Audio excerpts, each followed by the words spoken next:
बदलापूर प्रकरणातील अक्षय शिंदे हा कथित एन्काउंटर अहवालावरून संजय राऊत योगेश कदमांमध्ये आता जुंपलीये। अक्षयचा एन्काउंटर हा राजकीय हत्या होती। निवडणूक डोळ्यासमोर ठेवून अक्षयची हत्या केली गेली असा हल्लाबोल राऊतांनी केलाय।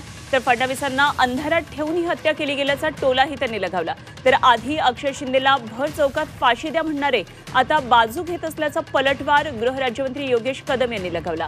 संजय राऊतांना महाराष्ट्रात राहण्याचा कुठलाही नैतिक अधिकार नसल्याचा खोचक टोला योगेश कदम यांनी लगावलाय।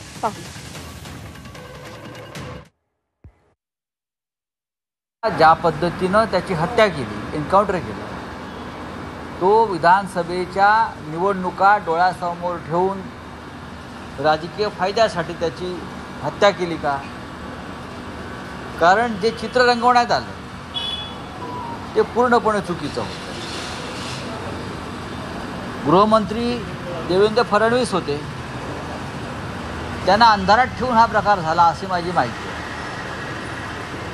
पण आता त्या संदर्भात एक समिती नेमली न्यायालयानं आणि जो अहवाल आला आहे तो धक्कादायक आहे। मला कळत नाही, अक्षय शिंदेला भर चौकामध्ये फाशी द्या असे म्हणणारे संजय राऊत आता अक्षय शिंदेची बाजू घेत आहेत का?